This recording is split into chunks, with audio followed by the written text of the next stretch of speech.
This is the Non-Tech Podcast, conversations about education, technology, and culture, with Dr. Doug Reed and Dr. Matt Stranick. Thank you for joining us.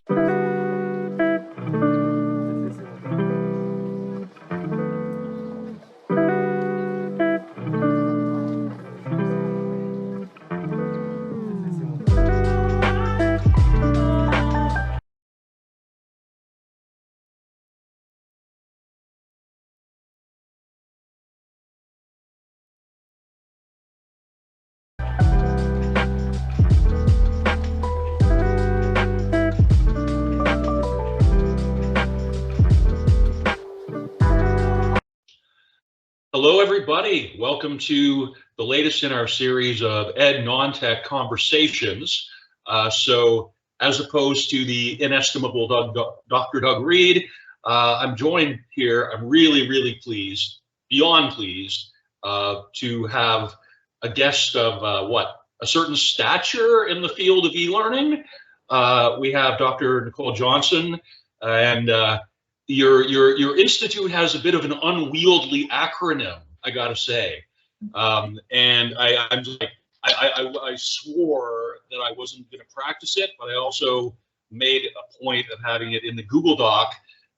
Canadian Digital Learning Research Association, CDLRA, which does kind of defy the tech tendency to have like a sort of word as your acronym, but in all honesty, they've been doing great work. I've been looking at it and citing it since I became aware of it a couple of years ago, like in the notes for this podcast and elsewhere, and tremendous, awesome work. And it's just a real pleasure because as we were just kind of talking about previous to the show starting, this is something that was facilitated by a LinkedIn connection where we have no prior professional interactions. We haven't seen each other at a conference or anything like that, to the best of my knowledge, which is how these things sometimes fall into place. So again, for somebody who just reached out through a somewhat tenuous, somewhat weak social media connection, much respect and appreciation for being here, Nicole. So thanks a lot. I'm glad to be here. Thank you for inviting me. And, I really appreciated you reaching out. And when I looked back at your profile on LinkedIn, it seemed like it would be a really good fit. And I'm excited for the conversation today. Awesome. And because we are in a time differential, you may be wondering, YouTube watchers, about the virtual background. Rest assured, I am not in Vancouver of the 23rd century, hence the arrow. Well, okay, I was like, Vancouver, futuristic. Vancouver's already kind of futuristic, isn't it? You are located in which city in BC, Nicole? Yeah, so I'm in the Abbotsford area of BC. So the CDLRA is an organization. We're fully remote. So technically our headquarters are Ontario, but our whole team is across the country. So I live about an hour outside of Vancouver in Abbotsford, BC, which is awesome. Right on the US border. Yeah, Lower Mainland. I love it there. It's wonderful. Yeah. So again, I just, I kind of had the kind of winding up the preamble or whatnot. What I kind of like to do with these interviews, both here and on the music show that me and my other friend do, is we kind of have. I just kind of like to open it up and say, like, I can read the LinkedIn summary, but I would be just curious to hear straight from you. For anybody listening at home who's outside of the e-learning area. Who is Nicole, and what is Dr. Johnson even all about, really? Yeah, no, that's a great question. I guess a bit about what I do. So, speaking, on this podcast with my, CDLRA hat on a bit, I am the current executive director of the Canadian Digital Learning Research Association. We just refer to ourselves as CDLRA, like you had said with the acronym at the beginning. So that's what I'll just refer to the organization as CDLRA throughout our discussion. I also have my own research and consulting practice. So I also work with a lot of clients in both Canada and the US and even internationally in the EdTech digital learning space. Awesome. My main area of interest is macro level digital learning trends. So I'm always looking at those big scale trends.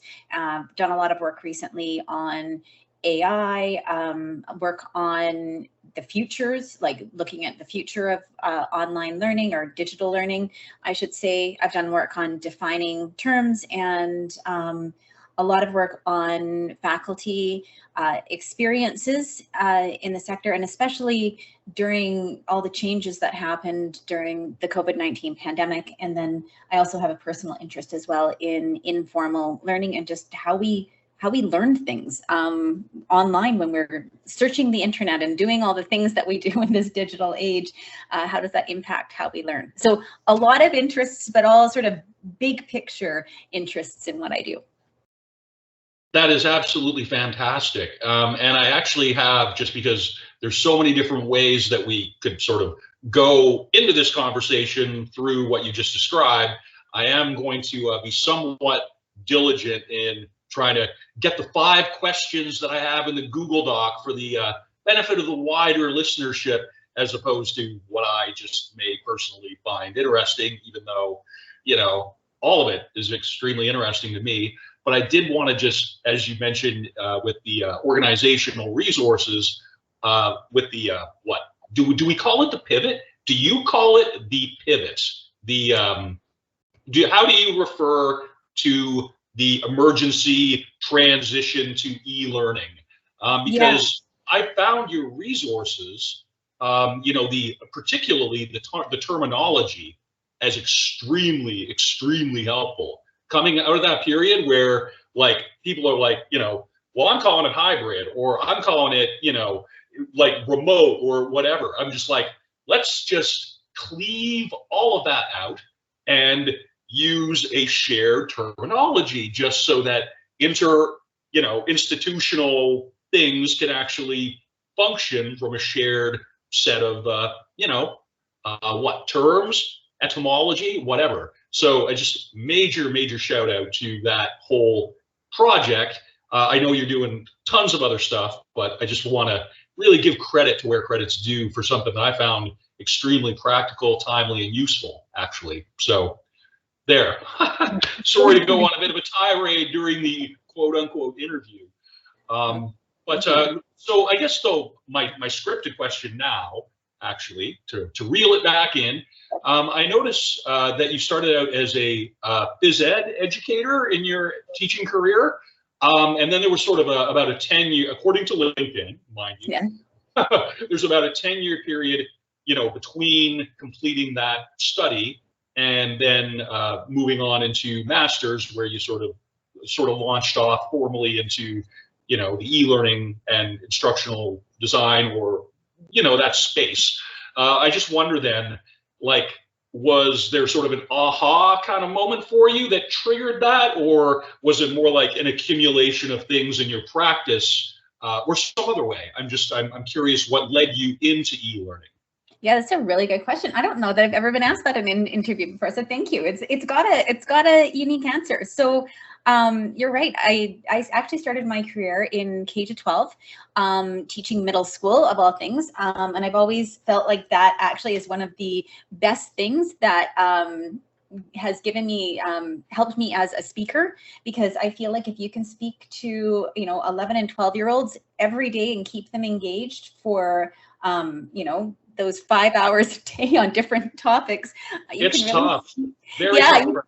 You can speak to any audience. And so, my specialty, I did my first degree in kinesiology and then went into education and middle school teaching, and with an emphasis on physical education.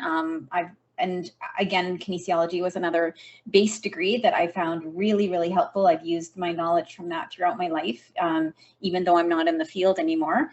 But yeah, during that 10 years time, I resigned from my teaching job when I had my oldest son.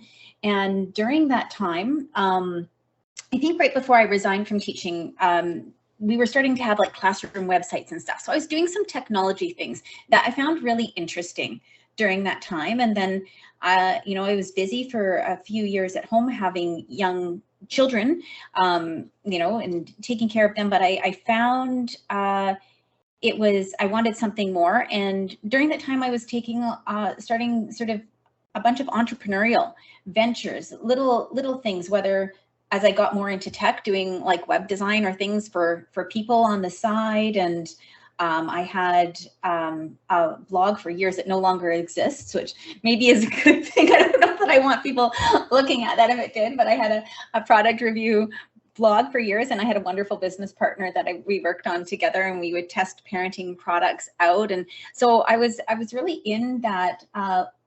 It was a digital learning landscape, but it was very informal. And I got very into entrepreneurship, and especially supporting women who had become entrepreneurs at the point of motherhood, and you know, not having that formal entrepreneurship training, but looking to get businesses off the ground. And how are they doing this? So I was doing this all in the beginning stages of this, where I actually found the opportunity to do a master's degree in educational technology. And, you know, I was home, I had 2 kids at the time, and I just thought it was really interesting. It was something that I could do while I was home with the kids, and I felt like I needed that intellectual stimulation, and it kind of all went from there. And I always say, like, I started my master's degree with 2 kids. I finished my master's degree with 4 kids, which I don't know that I would recommend that. Yeah. Wow. I hit my quota with 2. I hit my quota with 2, and I'm just like, nobody is doing well if I put 4 kids into the world. But, you know, good for you, honestly. Yeah.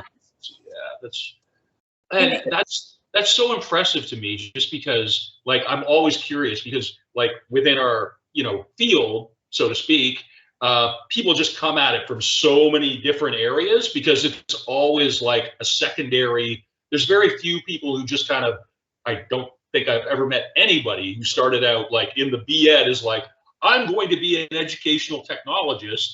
I'm going to follow this program and have this be my career out of the gate.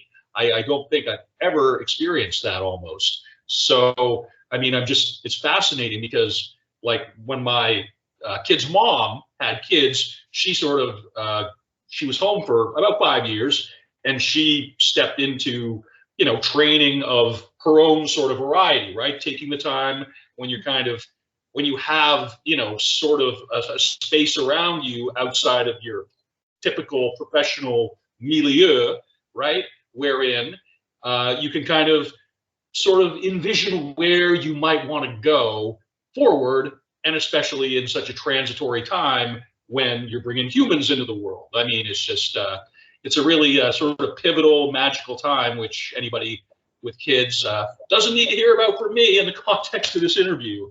However, I wanted to say that sounds rad, basically.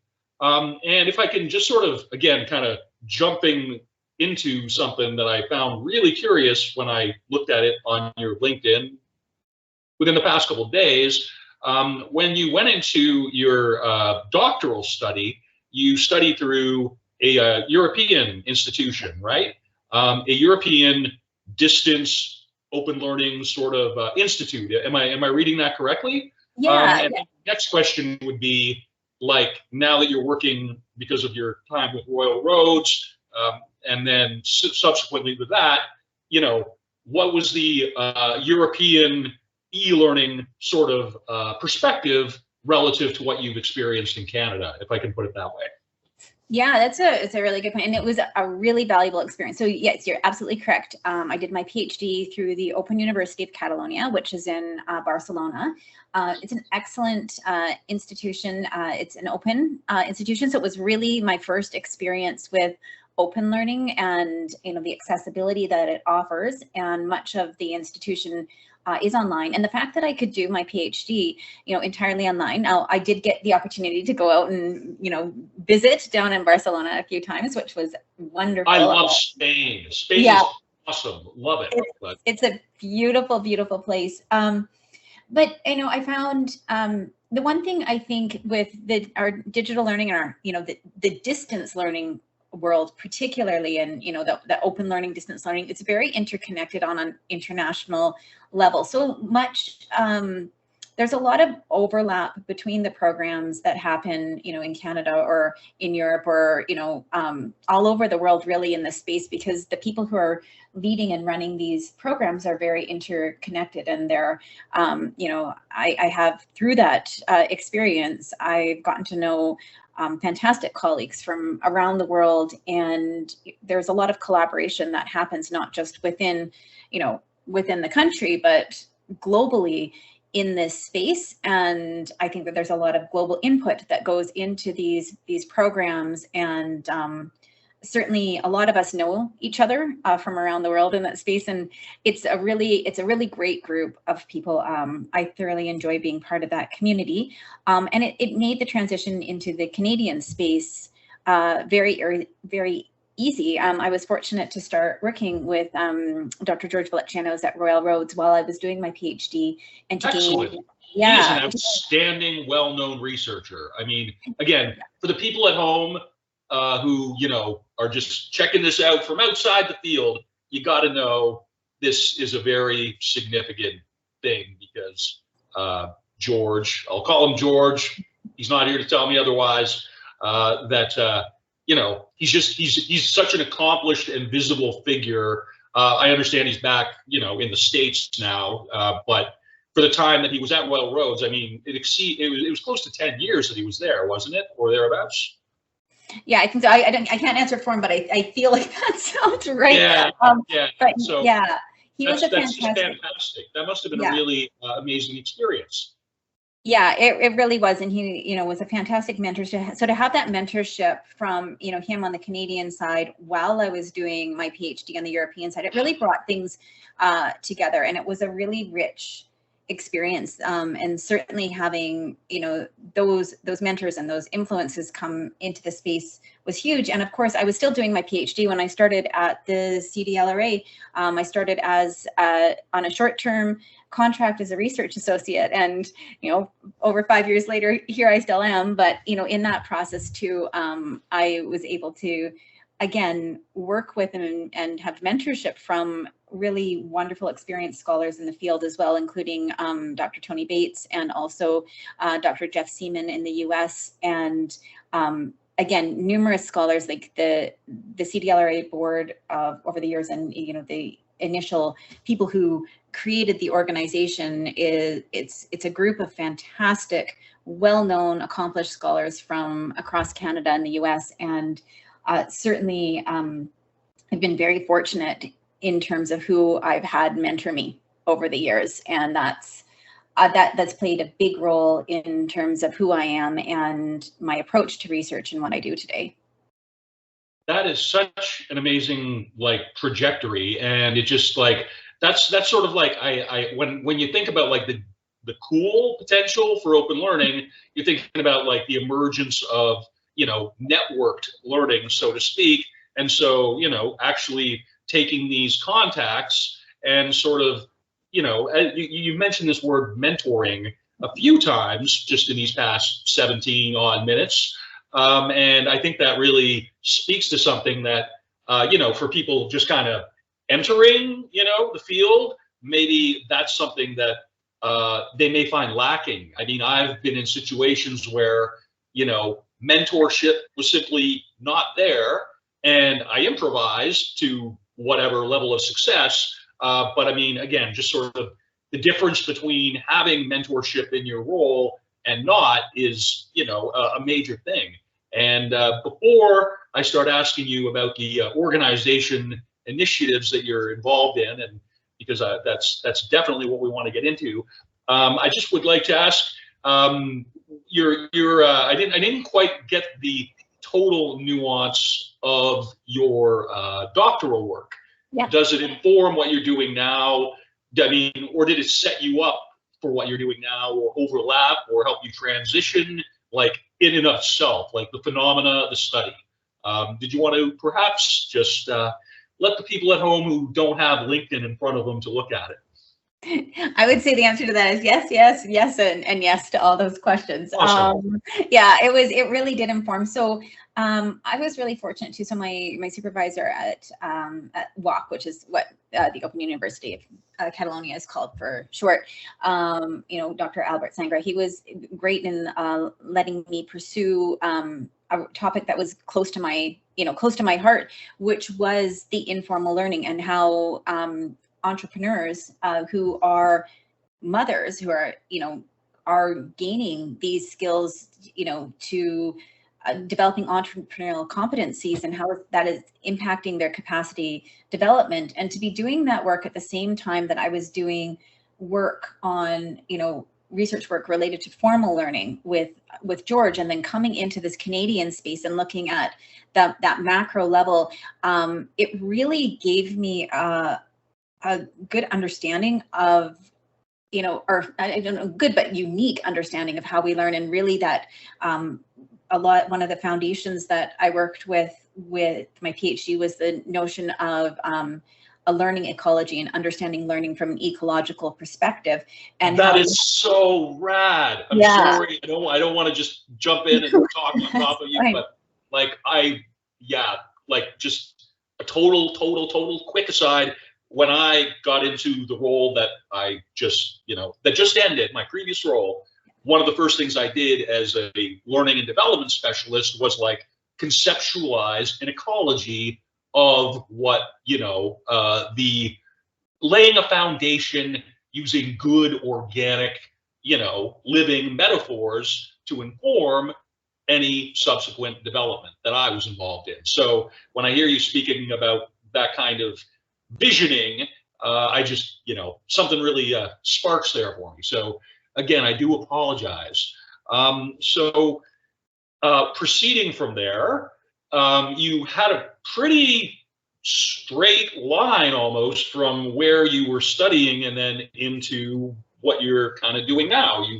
I dare say that for some of us, myself, and potentially others, it's maybe that's kind of, I don't want to say precarity of work and whatnot while you're kind of in that kind of earlier stage of the career. It sounds like you kind of were able to leverage your mentors, your connections, and your education and your experience into what you're doing now. And I guess, what was the role of the organization like when you first got involved compared to what you're doing now? I mean, when you first started within the organization, what was the emphasis? And is it similar now, or has it changed? Yeah, so I think, I'll start by just sort of commenting sort of on the first part. Yeah, the trajectory has been, quite straightforward for me. But I think one of the key things, again, along with the mentorship I received, that was so critical, was also the work that I had done on entrepreneurship. I think understanding and looking at, academic pursuits and academic careers from an entrepreneurship perspective, as I was studying the skills and competencies, that female entrepreneurs, need to develop in order, or should develop in order to be, successful. This skill set that is really well connected to success. I was learning that at the same time for myself, and I think being able to apply that to my academic and my career trajectory, we played a very big role in being able to get to the point that I'm at today. So I think that, entrepreneurial mindset certainly has served me well over the years. But when I did start, when I started at CDLRA, so I originally started on, 5 month, I think it was 5 months temporary contract to assist with writing we now call it the Pan-Canadian report, then was the national report, and doing some work on analyzing the data on that, and I was very excited. It was the report of what? I'm sorry for the people at home. Yeah, absolutely. Yeah, so maybe I'll just take a step back here and describe a bit about what the CDLRA does. So the CDLRA, our main thing that we do is we run a Pan-Canadian digital learning survey. And so twice per year now, it was originally once per year, but twice per year we survey those who work in the Canadian higher education space. So that would be everyone from administrators to faculty to teaching and learning leaders to instructional designers, educational developers, anyone who's involved in the teaching and learning part of higher or post-secondary education in Canada. We're wanting to hear from them. Awesome. And yeah, we're asking similar questions over time. We're getting longitudinal insights, and we're looking at how the digital learning landscape is changing over time. So when I jumped into my role with the organization, it was 2019. And again, I was coming to help write the report for the 2019 data collection to give those, those annual insights for the CDLRA. And then from there, I think they liked me, they kept me around, and I moved very shortly after that into the role of research director because the organization we could sense that it was growing. So I ended up staying on, becoming research director. I started as research director, I believe it was about November of 2019. And so I was taking, again, the lead role, planning the research, planning the 2020 surveys, and it was about early March of 2020, we had everything ready to go, and we all remember what happened at that time. And all of a sudden, the work that we had done, our organization went from, being known within the niche group of people who were very interested in online and distance learning, and then some outside of it too, who found our work to be valuable, especially in advocating for change at their institution, to everybody needing our work. My emails were just blowing up from institutions and people who are needing support, wondering what was happening in the landscape. It really was, I got into the role, and the role that was, of course, the biggest change because it just impacted the whole digital learning landscape. We have not gone back to that 2019 point. Even institutions that were prior to the pandemic were going, that's just not our thing. We're an in-person institution. We're just not going to be doing online offerings. Now, 4 years later, even with the dust having settled, in many cases they are offering at least hybrid offerings or having some sort of technology integration. So the work that I've done with the CDLRA, it's changed from sort of these tracking these trends that were very, situated and, in educational contexts where online learning was a thing, where that's what they did, to being very widespread, very pervasive, impacting, nearly every post-secondary experience in the country, even the face-to-face learning, having greater technology integration. It's just been a huge shift. So, and of course my role has changed over time. I went from being, a temporary research associate to research director. And then in, I believe it was November of 2021, November or December, I think, I stepped into the role of executive director, and, have been, we work very closely with our board of directors to see what's next for our organization, and, planning our mission, our vision. And of course, I'm still the project lead for the Pan-Canadian Digital Learning Survey project. Wow. Yeah. I'm sorry. I mean, I was doing my best not to interject, but I mean, that is just such an amazing workflow. I mean, apart even from the career trajectory aspect, which is ostensibly, we try and do like a more personally focused kind of podcast, and that's kind of our deal. But I mean, strictly just in terms of the potential impact on practice across the entire post-secondary sector, like within Canada. I mean, those, you know, the outputs from your work are being looked at, right, and utilized. So I mean, my next scripted question was like, so what are you working on now that you find cool? I mean, clearly all of it. Maybe I'll just sort of zone in on, maybe to dial it back into the personal a bit. What do you, across, you know, some 20 odd years of a career or thereabouts, I mean, similar to me, give or take, I wonder what aspect of your role resonates for you on a personal level? Oh, that's a good question. You know, the more I get into this, the more it always comes back again to, looking at learning from an ecological perspective. I love those macro level trends, looking at things from the big picture. How is the whole landscape shifting and changing?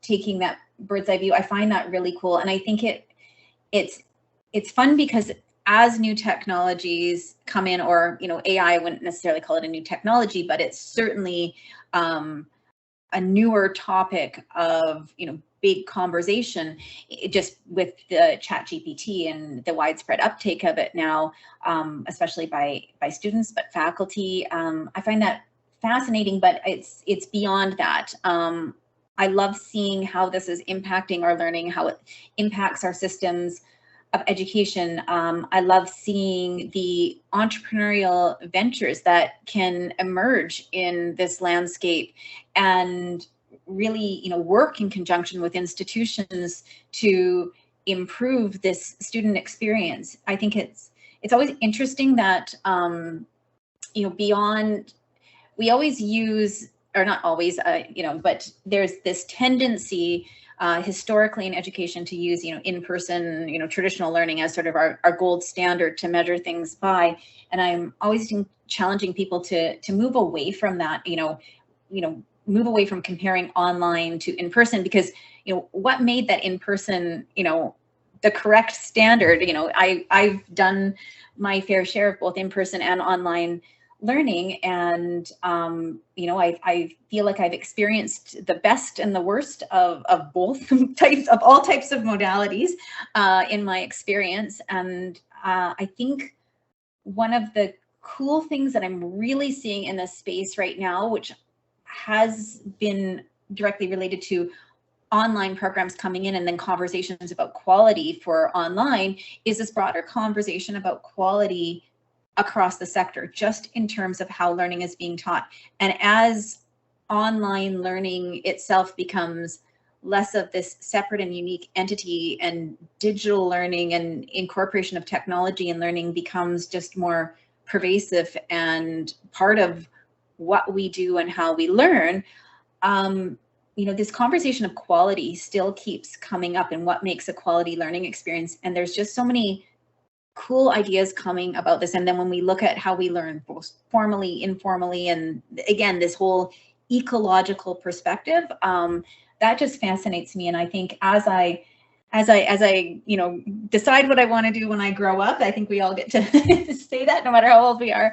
I certainly have more of an interest in, more and more of an interest in, you know, using my spare time, however, you know, much or little that is, usually more little than much, to start doing some theoretical work and really rethinking some of our learning theories and how we learn, and what does that look like as we have a much more digitally, like we're immersed in digital technology in our day and age. So I don't know, did I correctly, but did I answer your question there? Boy, I mean, I'm just sitting there, like, just my face was even contorting a bit, because I'm just like, there's a lot to what you said that would lead to, you know, probably another half hour.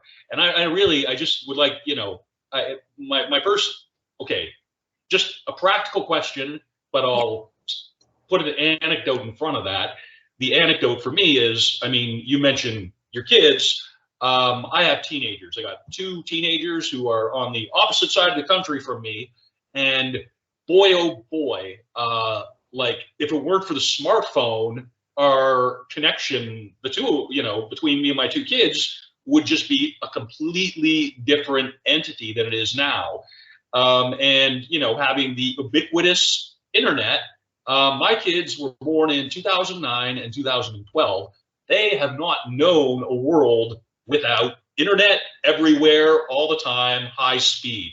I remember going to the computer lab in my undergrad and like sitting there and like, I didn't have a computer at home, and paying for the printer credits and all the rest. It's just, they're never going to know the world, prior to ubiquitous internet everywhere. So your work about like quality, nuance, I just think that is absolutely first rate. So thank you for that. Now, just in terms of a sort of technical kind of question, which maybe would have been better suited towards the end or towards the beginning rather than the last few minutes where we are now. How is your organization funded? What's the larger body that provides operational funding for your organization to carry out its work? Yeah, that's a great question. And we're so grateful for our sponsors and partners who support us, because Canada doesn't have a federal system of education. We really rely on a lot of provincial partners to help fund our organization. So over the years, we've had, eCampus Ontario, we've had BC Campus, we've had Campus Manitoba. In 2023, we had the Maritime Provinces Higher Education Commission, Quebec Ministry of Education. All of these groups and partners have come in over the years. They've supported us. Really grateful for the support that we've received from Contact North over the years. And then we also have corporate sponsors. And so D2L has been a longstanding supporter and sponsor of our work. And awesome. We've also had other sponsors and partners over the years, including Pearson Canada and the Canadian Publishers Council. And we couldn't do what we do without our sponsorship. We are a non-for-profit organization, and that's something that we're incredibly grateful for, and we don't take for granted, is the support that we receive from our sponsors and partners that they let me have fun. And I should add too that one of the things we do with our organization, because I've got a passion for mentorship, like I talked about, is we work with the University of British Columbia, and we offer a practicum experience for the Masters of Educational Technology students there who are coming to the close of their studies. They're close to completion. I think they have to have completed 7 courses of their program, but they're able to spend a semester doing a research practicum with me, where we look through some of the historical CDLRA data together. We do an analysis on that. And then I also, we have wonderful volunteers who I have 3 volunteer groups working with me right now and we're working on journal articles that we can put out. And these are people who typically have finished a master's degree in educational technology and are perhaps thinking of doing doctoral work or something. And like you talked about, that need for mentorship. And so I work with these groups. They're fantastic individuals who I get to work with, and they get the opportunity to gain research experience, and we look at the data together, and we work together to write a journal article that they can then have on their CV to support their career going forward. Wow. There's so much to like about that. I'll just say that when Dr. Reed, Doug and I we tend to take a critical bent on the show to the point of satire. And I hope, you've checked out the site, you arranged for this meeting. So what you saw on the website clearly didn't faze you that much. Yeah, but I would just say, it comes back to, there's so many different places you can go from this career, and people are coming at it from so many different backgrounds. So to have that transition into, a structured environment. I mean, me and Doug, we always are sort of like, we're kind of hard on people who are positioning themselves as professional researchers. But I think this is actually an instance where getting those publications, designing those studies, doing it in a way that addresses this still, we're still calling e-learning new, which is kind of bizarre to me, but it's like that new style of learning. It's like, it's not, but it's nascent enough where we don't have very many training opportunities such as you described. Like Doug and I were literally talking about that on the show that came out yesterday. So just kudos to you, your organization. It sounds like you have some amazing sponsors. It sounds like you have excellent volunteers, excellent, relationships sector-wide built up over a number of years of goodwill, good research, and promoting good practices. I just think it's rad from the outside, all of it, quite frankly. And I don't mean to kind of monopolize our last few minutes, but it was just, my takeaways from this. I had no idea about this mentorship program as well. So it sounds awesome. Nicole, I've been really, really grateful. I know you're just at the start of the day. You already have one meeting before this. Was there anything you wanted to kind of speak to here before we end the recording for now? No, I can't think of anything else. These were great questions. This was a lot of fun. It stretched me beyond the usual types of questions I get asked, which was really fun for me. And you said, this is, it's rad what I get to do. I would agree. I love what I get to do. It's really awesome to be able to do the research I do, to work with the people I do. I mean, I would tell people I've got the perfect job here. And I think too, when we talk about that ubiquitousness as well, the fact that we can do these things from home, and we can also create that accessibility and opportunity for people both, in the learning side with online learning, having open doors for people who can do that, to be able to have these, career opportunities within the EdTech post-secondary sector, where people can also, continue that, work from home bit, and the flexibility that offers, and, the fact that I can travel, cool places to meet with colleagues and to connect with them while still also being at home, raising, my kids who also are, 3 out of 4 are teenagers now, but, still being able to, structure my life in a way that I can, support them and support others through mentorship and do work that I love. I think we live in such a cool time, and there's so much that is still to come that I am excited to see unfold in my lifetime. So thank you so much for this, and thank you for asking me these questions. This was a lot of fun. So I appreciate that random invitation, and I'm so glad I accepted. Well, I'm so glad you did too. And we are sort of, trying to kind of expand the scope of the show, because I mean, if it's just me and Doug, 2 middle-aged kind of guys, on the East Coast, it's just sort of, let's just kind of bring in as many perspectives as we can from practitioners at every level. And I get really the sense that you see yourself as a practitioner within the entrepreneurial and research space at the macro level, as you say. So I just we're ending this discussion on like an unparalleled optimistic note. Doug and I were just used to being, cynical, kind of out of necessity.